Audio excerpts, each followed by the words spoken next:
Olá, meu nome é Gisele Lacorte e você está aqui no Gisele Lacorte Desenvolvimento Humano. Eu quero te dar as boas-vindas. Esse é o primeiro vídeo de 2021, o primeiro de muitos ainda que virão. E se você esteve por aqui o ano passado, que bom que você está aqui de novo.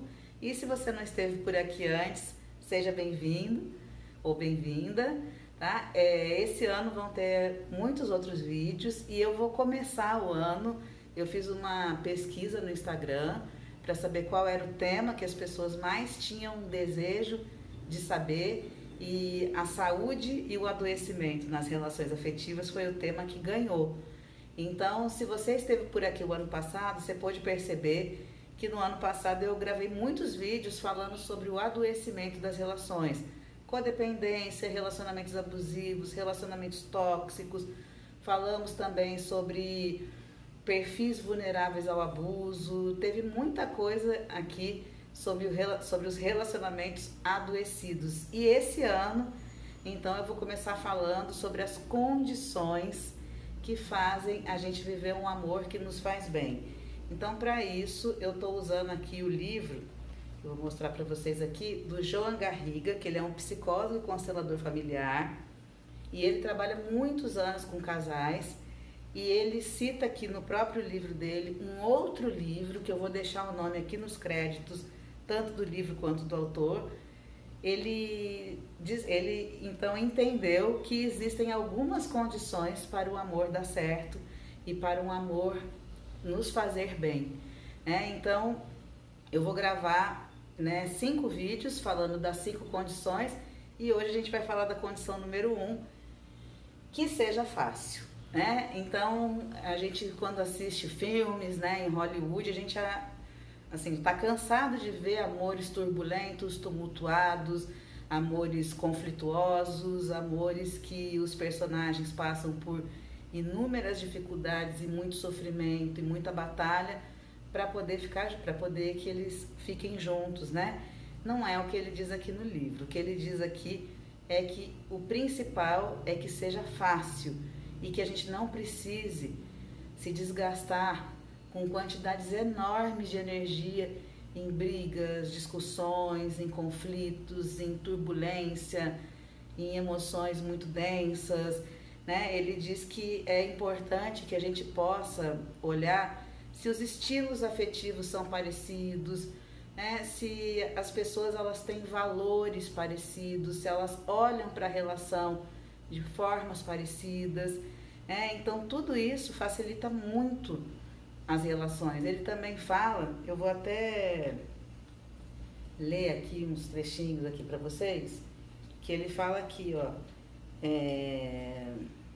ele fala, é fácil saber quando os estilos afetivos e as pautas favoritas de relacionamento de cada um são compatíveis. Quando quase não há discussões, quando as emoções fluem sem grandes altos e baixos e quando a relação é nutritiva para ambos. Quando um mais um dá muito mais que 2 e não menos que 2. Quando o relacionamento não é nutritivo, ocorre um desgaste nas pessoas e o corpo sente tensão e se desvitaliza, o que é um sinal de alarme ou prelúdio de doença.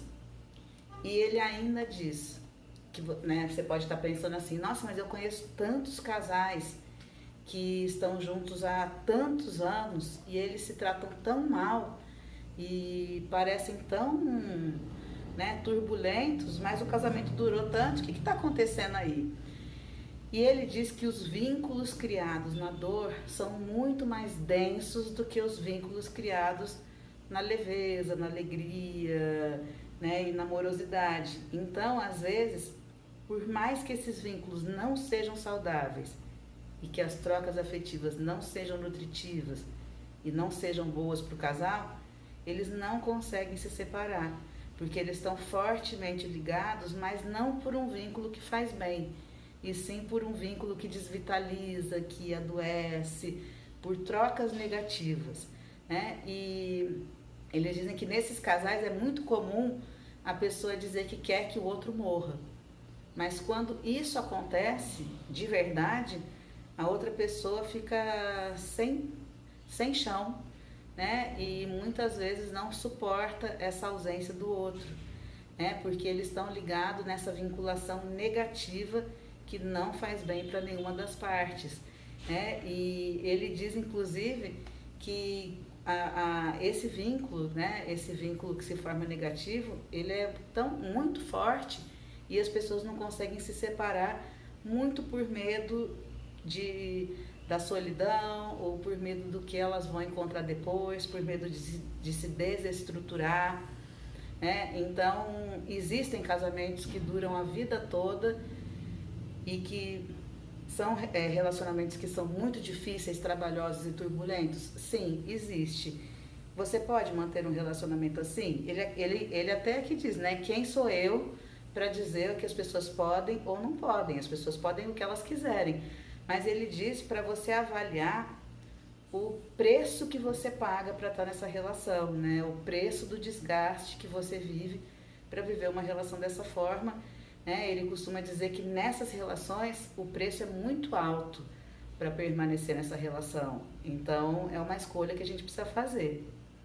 E eu espero que você possa estar, se você tem um relacionamento, que você possa estar aí podendo olhar para o seu relacionamento para ver se tem alguma coisa que você possa mudar, né? Ou se não tem mais nada a mudar e você precisa tomar uma decisão, ou deseja, né? Precisa não, mas deseja tomar uma decisão.